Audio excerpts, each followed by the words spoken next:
the series shifts back to OKC for Game 5, and what a series it has been. Tied at 2 games apiece. It's now a best-of-3 for the NBA title. The Oklahoma City Thunder trying to take their first lead of the series, while the Pacers trying to head back home 1 win away from a championship. The fans are ready, and that man, the MVP of the league, Shai Gilgeous-Alexander, his performance definitely going to be an important one tonight. Hi, everybody. I'm Vanessa Richardson. You are watching Hoop Streams. Iman Shumpert, welcome back. Back.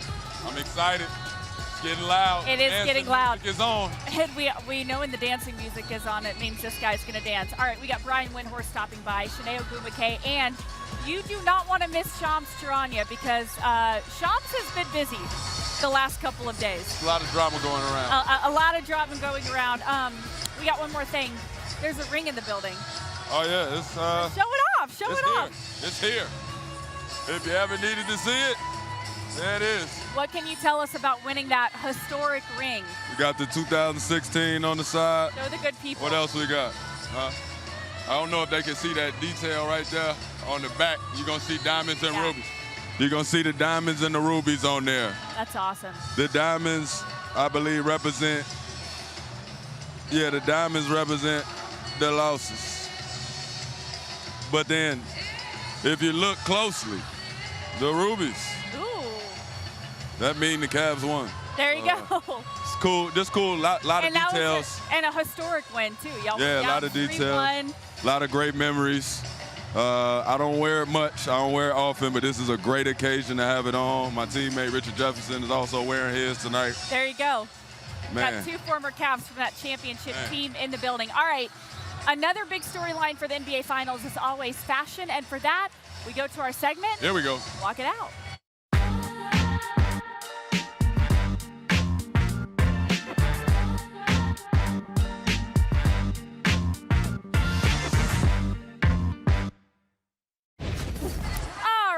Who do we start with? Lou Dort. Now, Lou Dort is somebody who takes fashion very seriously. He told me before the series started he was going to step it up for the finals. Shump, what do you think? I mean, not my cup of tea, but still ready for war. Got the baggy jeans on, but it's like still preppy up top. Yeah. That's different, but the new guys do that. All right, MVP, he's got the shirt and tie under, and then like a knitted piece on the top. I like this. This is actually the same thing as Lou Dort, just some more that I would probably wear. You know, at the bottom, real casual. Up top is business casual. Still ready to play. All right, next we got Isaiah Joe, the bucket hat. There we go. What do we think of the bucket hat and the TJ Ford-esque very large shorts? I don't know. I think they might be sending a message that somebody got to go fishing. Ooh. You know, I don't know what it is, but I want to put some disrespect with it, though. I like it. All right, and of course he has the big diamond chain. Isaiah Hartenstein. There we go. This is pretty much all business, but the glasses are the statement. I love it. I love it. Oh, the big pants are the statement. I see like they all got the baggy pants on. They're going for the baggy pants. They're comfortable. Look like they're going to get out and run today. All right, last but not least, we got Andrew Nembhard. I like this. This is a simple, very athletic look. And to tell you how much I liked it, you can see me in the background recording that. Or maybe that's because my friend that lives in Indy likes Andrew Nembhard. I don't know. Either way, look at fly. I like it. I like all the shorts, man. I love the shorts. I got shorts on, too. I'm loving it right now. They got the shorts on, the baggy pants. Everybody's ready to play. Nobody seems too uptight. I like what it's going. All right, speaking of if you like hardcore old school basketball, you loved the last game because things got physical and things got chippy. Very. And if you need reminded, let's roll the tape. And it really started with Chet rolling his ankle. So first of all, you never want to see a player get hurt. When this happened, some immediate concern, although he seems to be okay. Yeah, Jalen Williams falling hard here. Crazy. Yeah, a lot of concern, but everybody thankfully seems to be okay. There was a hard it. foul when Obi Toppin got to the rack. But and then there were playoff fouls. Some flagrant fouls as well. I didn't like some of the flagrancy. I think some of the flagrancy came from more of the reaction after. These fouls, I felt like everybody was playing. Everybody's going for the ball. everybody cares. I wouldn't want to play in a series where it doesn't get chippy like this, because if it doesn't get chippy like this, it means there ain't nothing on the line. But why was that the game that got chippy? Why was that the game that left guys with bumps? Oh, that's the turning point. Yeah. You know, you talk about even in the series, you talk about the Thunder getting back and understanding we can't make them feel like what they did on our home floor matters. Like, they erased that by winning on their home floor. So I feel like knowing that this can go that way, or Indiana fighting to try and keep it that way, where it's like if we get you down 3-1, numbers say we win. I would want to secure my championship. So if that's not a reason to fight, I don't know why you would. All right, we got a couple topics here, and we want your take on if it's just a series changer or if it was just Game 4. Right. And we have to start with the lineup change. We were actually live on air when we found out that Isaiah Hartenstein was back in that starting lineup for Carson Wallops. Was that a series-changing move in your eyes? Are we making too much out of it? I think it is. I think even for the OKC Thunder, knowing that this is how we came to play, this is how our identity's been all year, and this makes us comfortable. I never like the change because it sometimes sends a message to the team that you don't believe in what we're doing. Right. I understand the adjustments, and I understand the capability of having a deep bench, but I like seeing what we started with finish at the end, and I think that gives them a ton of confidence going into this game. Yeah, you can see the Game 4 difference right there. All right, next topic, sticking with the lineup. What about the moves around SGA? So they had him playing off ball early, really conserving his energy for later in the game. Do we see that again? What did you make of that move? I think we see it again. I think that they did a great job this time of sort of taking a page out of Indiana's book. I think Indiana did that where they had Nembhard handling the ball, taking a lot of pressure off, and you saw Haliburton reap the benefits of that. Well, what we saw the other day is we saw Jalen Williams help a ton with handling the ball. SGA didn't have to force as much, though he was able to create. If you don't have to force and you don't have to exert extra energy, when you need it at the end, the performance just becomes that much more better. All right, and Pascal Siakam stuffed that stat sheet, but he didn't score at all in the fourth quarter. Was that a Game 4 one-off or potentially a series changer? If Pascal Siakam gets going or can't get going, I think that is pivotal. So I would say that's series changing. And you've said that since the beginning. Yes, He was an important part of this series. Why? He's a champion. He makes tough tools. He doesn't take from your other superstars. He doesn't take from anybody's production. He adds value on second chance points. He's a very efficient player. When he's playing well, things are going to go good. If he's not playing well, it's usually an indication that you guys aren't playing the right brand of basketball, or it's just that sometimes guys fall asleep in the lineup. But he's one of those guys that I would want to be in rhythm. I would want to be having fun, because that's usually a barometer of what we're going to do tonight. All right, and lastly, Tyrese Haliburton had 18 points, but he missed his last 6 3-pointers. Is that a one-off or a series changer? Oh, man. I think that's a one-off. I don't think he shoots the ball that bad. He's a competitor. Every time we've kind of turned our nose at him or felt like maybe it was all a fluke, he goes out there and he does it again. I think he has a ton of confidence. Hopefully Dad's in the crowd, and he shoots the ball way better tonight. All right, so somebody that is the heart and soul of this Pacers team and the longest tenured Pacer is Myles Turner. We were able to catch up with Myles yesterday.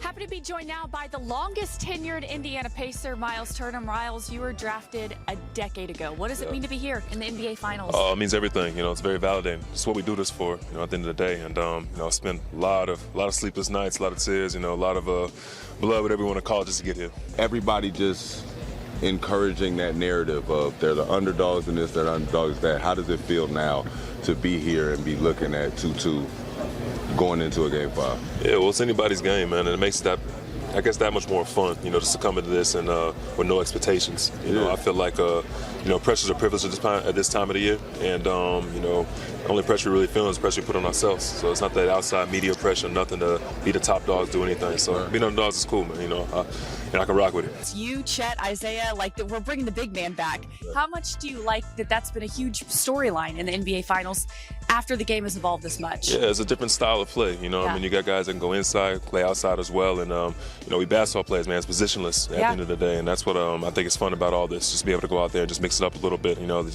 don't get pigeonholed just to, you know, one position. So So, big men's back, but, we're doing it our own way, in a hybrid. Positionless. Is that something that y'all preach? I mean, it's just something I grew up with. My pops, he didn't really like to put me just in one spot. They tried to have me in a block shooting just jump hooks and up and unders and whatnot. He wanted to work on everything, all facets of the game. So, positionless is the way I like to call it, yeah. After a decade with this team, what's different about this Pacers squad? Why was this the group to make it to the NBA Finals? I think the pace that we play with, no pun intended, is huge. At this time of the year, people say that you can't play, fast, or you can't get up and down like we do. And I think that we just got a bunch of Shumpert off the underdogs. Got a bunch of underdog ragtag guys that came together, at the right time. Guys that were kind of looked off or traded or just wasn't necessarily like the mainstay on their team. So collectively came together. We had I guess a similar mindset and overall will. I was working for the Pacers when you were drafted, and me and my parents used to see you and your parents out at Prime 47 after the game. It's like we were so young.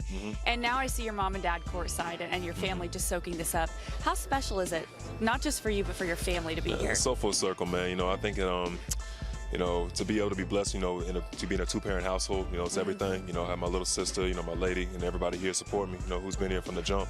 So, it's my pop's dream, man. He's he's from New York. He aspired to play, at this level, but fortunately, he's able to live vicariously through me. So, it's dope, man. It's dope that they're able to be right there in front of, I guess, the world at that. We're on the biggest stage together because, we started together. They've been with you since day one. Myles Turner, best of luck. Thank you so much. Absolutely. Appreciate y'all. One of the rare people in life that's a great basketball player, but an even better human. And I'm joined by two great humans right now, Shams Charania, Brian Windhorst. You guys know what I'm about to ask you. All right, let's start. Hold on a second. Let's start with Shams. This is the stream debut. Game 5. First off, welcome. Game 5, 2-2. Yeah. He did. This is where it gets real, buddy. This is where it gets real. It's really going to be real here. This is where reputations and everything is made. Sorry to jump in front of you, but I can't help it. All right. You're right about that. All right, Shams Charania, Brian Windhorst. Shams, what is the latest on Kevin Durant? The latest on Kevin Durant is the Suns are in active trade conversations with multiple teams, mostly focused on the Houston Rockets, the Miami Heat, and the Minnesota Timberwolves. But as I reported over the weekend, he has a preferred destinations list as well, and that's Miami, San Antonio, and Houston. So it's really about which team, is there a team that steps up and says, you know what, even without a commitment from Kevin Durant long-term, we're willing to go and trade for him. Because those are the three teams that he would do long-term extensions with after getting traded. He's got 1 year, $54.7 million left on his contract. So the Suns, Rich Kleiman, Kevin Durant's business partner, they are going to continue to work to find out exactly where he could end up. But a deal could happen really any day now at this point before the NBA draft. Brian Windhorst, what are you hearing? So the real question is, would you trade for a 36-year-old legend like Kevin Durant if he did not want to be there? And that is, you talk to different people, you get different answers. On one hand, you'd say, well, the Suns don't owe him anything. They have to do what they have to do. On the other hand, do you want a guy like this who's not committed to your team? And to be honest with you, I think it's a very hard call. And, if you're Minnesota, which you're hoping for, maybe Ant Edwards can communicate with Kevin Durant and say, hey, this is what we can do in Minnesota. Because Minnesota, I think, is the most motivated. But I could also see them saying, if this guy doesn't want to be here, we might have to look at another operation. Shams, where's the best fit for KD at this age, at this point in his career? Again, at this stage, I think he would only want to be playing for a championship, and that makes the most sense in Minnesota, right?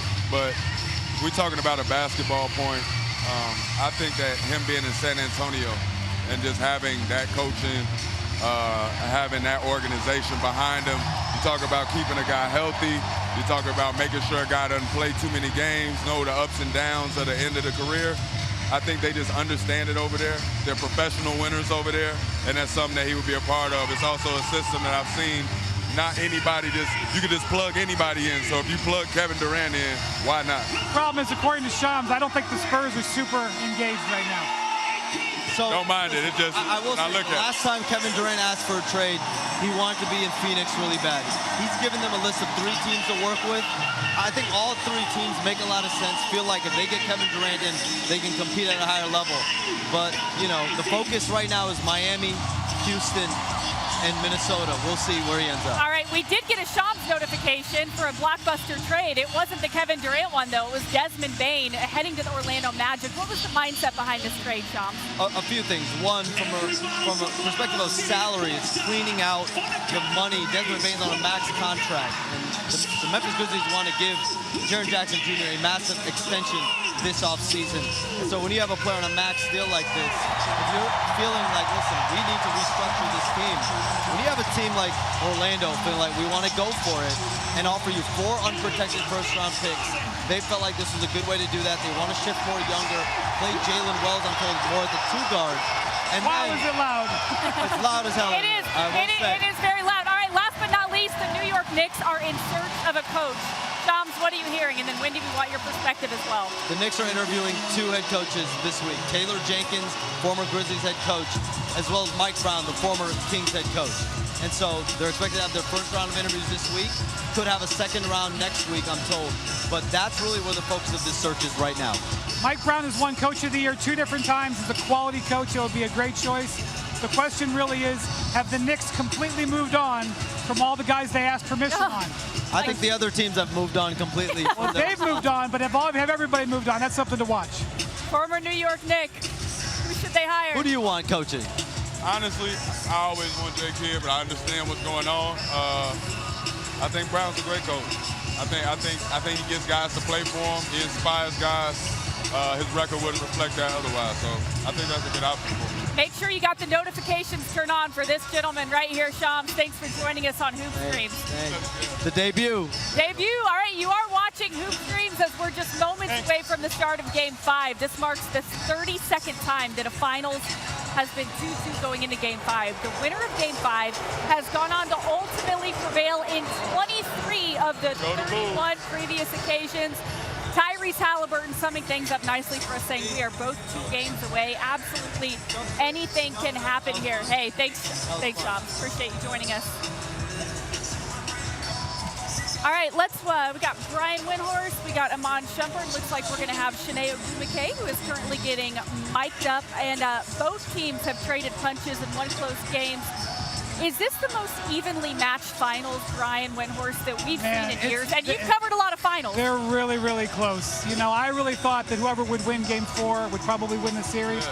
I'm backing off of that because I really think it could go either way.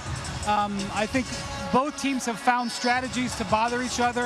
I thought the Thunder were a cut above the Pacers at the start of the series. I'm not saying that anymore. The Pacers have taken the Thunder out a lot of stuff that they want to do. It's going to come down to who can get it done. Oh, hey, there she is. Listen. There she go. No, dude, no, walk it in. I was coming in high. Coming in high.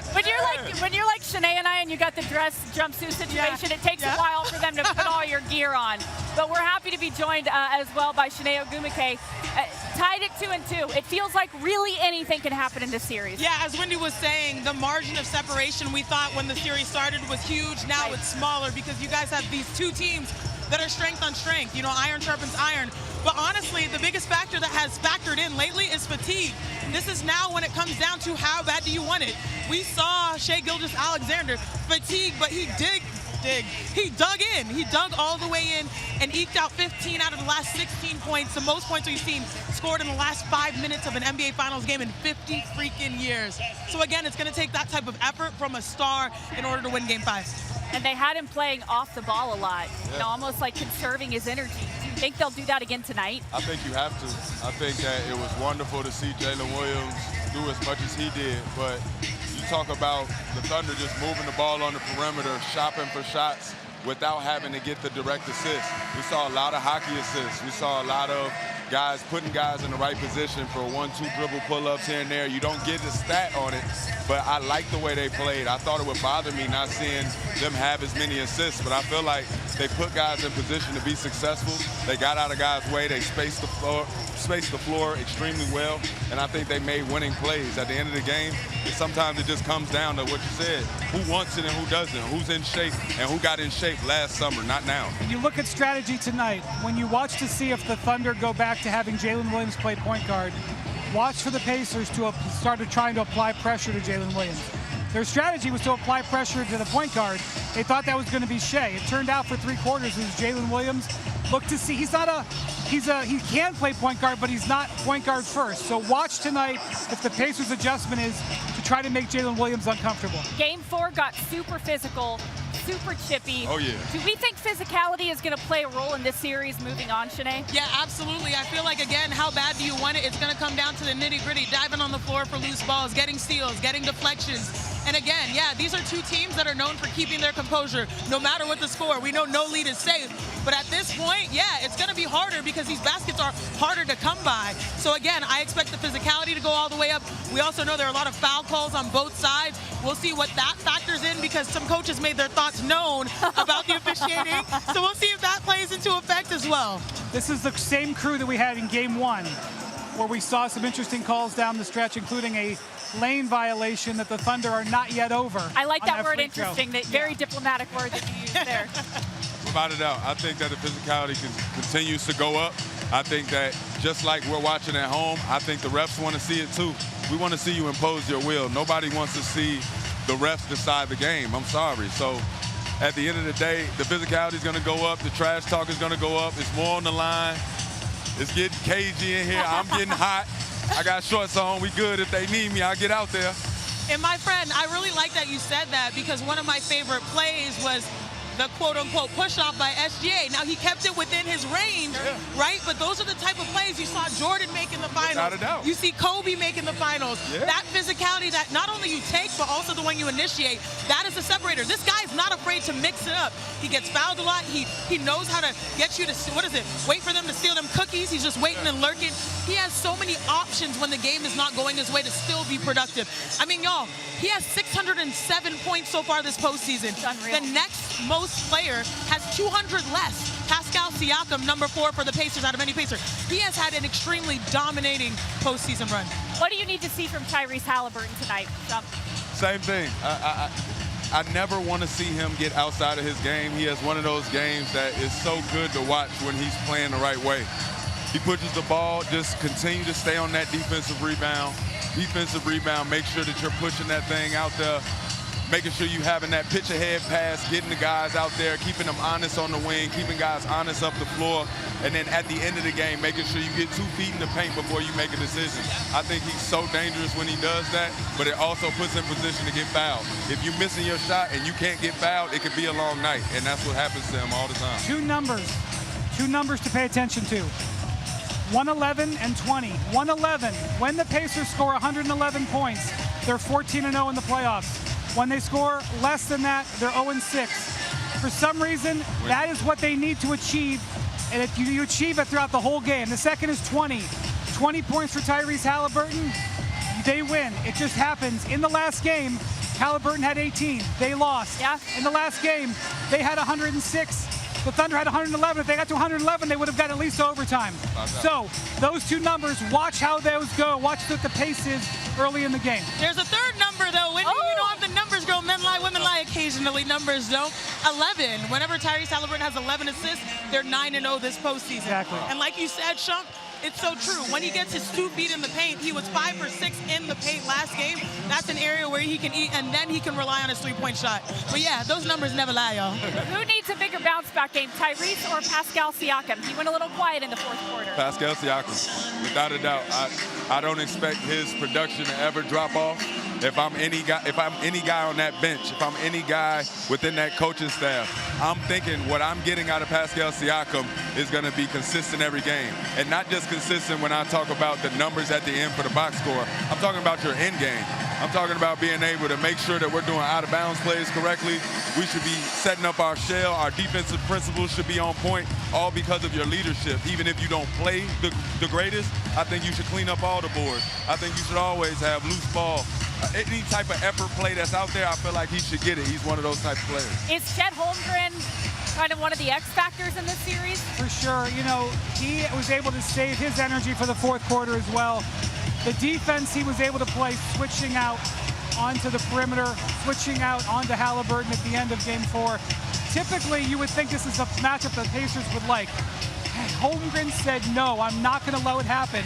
That is such a valuable thing to have, a big who can do that. That was a big key to their comeback. Him and Caruso, by basically down the stretch of this game defensively, so many plays made by Chet Holmgren. I expect him to go back to that strategy again at the end of this game if it's close, and I expect the Pacers to be more ready for it as well. We've talked about the coaching matchup. Did Rick Carlisle get out-coached last game, Shanae? No, that man has not gotten out-coached, not at all. Look, both of these coaches have done fantastic jobs for their respective Two of the best. teams. How do you guys feel about the nickname Tricky Ricky or Slick Rick? Because he's always got something up his sleeve. I like Slick Rick. See, I like Slick Shump Rick. knows where I'm going. Tricky Ricky. You know the group. But I love it Jim here. Carrey forever. Huh? He's forever Jim Carrey. Yeah, I am. I love it. Yeah, he is Jim Carrey, but like they're right there. This guy's trying to, Dagnall's trying to have the last live. There's Tricky or Slick Rick. I completely agree that this is a matchup for the ultimate basketball fan, not because of what these two teams represent, the best of offense and the best of defense, but also what these coaches represent. Right. I mean, every game there's a change. There's a choice to pressure the ball. There's a choice to switch up the starting lineup. There's a choice to focus on X player or Y player. To me, it's going to be really interesting because I feel like they've made almost all their moves, Wendy, that we could possibly see. But what is going to be the separating factor, we'll find out in 48. Do you expect any major adjustments tonight? Starting lineup will be the same for the Thunder. Okay. Isaiah Hartenstein will be back out there. But let's see how many guys that Mark Dagnall's going to play. It's gotten shorter and shorter and shorter. Pat Riley always used to say, when the chips get down, you play 8 and trust 7. Let's see how many guys they play tonight, because that's going to be that could be a big thing. Also, watch if Obi Toppin right there, whether he is playing center down the stretch. They were more effective down the stretch in Game 4 against that small Thunder lineup when Obi was out there, not Myles Turner. Myles Turner's a very important player, but against this team, against that alignment, Obi might be the better choice. Starting lineups are going to be broadcast for the first time since 2013, and this is something that a lot of us have been waiting for. How excited are you guys for the loudness, the nostalgia, all the things that come with that, Shanae? Shump, you know what it feels like, starting lineups in a big game. I can only imagine a finals run, how special it is to sit down, know that you're about to go to war, and everyone gets to be a part of that experience. It's honestly just, it takes you back to being a little kid. Yeah. You know, that's the only time you really cared about it. I think we, as players, you know what it's like. I know you love the Jordan intros. Yeah, I know you hear loved it. it. Chicago kid. As soon as I hear it, Wait, you can hear it now. The music's already it starting. always feels good to hear that. You hear the roar, but when them lights go off and the smoke starts flashing out, I think it just creates the vibe. It feels like you're about to go to war, but it feels gladiator-like. Yeah. It feels like, you know what, there will be some blood spilled. Y'all gonna get what y'all want to see today.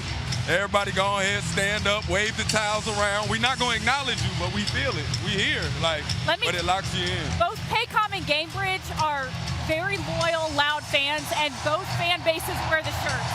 And you can feel it. You can feel the energy. All right, let's do game predictions. Shanae, who takes game 5? This is my sis from another miss, and I'm mad because you always come to me first. But I'm rocking with the Thunder in this one because they're at home and their defense shows up and their role players show up as well right here in Paycom. All right, Shump. I got a heartbreaker today. Oh. I think the Indiana Pacers do the thing at the end. That's usually how she wrote it. So That thing they do where they get really clutch? they do that thing that they do. It's the thing. Say it again, No, it's the thing. 111 points. Give us something I don't to look understand. Watch the pace of the game. The faster the pace, the better it is for the Pacers. No pun intended. Lower the pace, the better it is for the Thunder. for. All right, should be a good one for Chiney Ogwumike, Brian Windhorst, Iman Shumpert, and all of our friends at ESPN. Thank you for watching Hoop Stream. Game Should be a good 5. one tonight.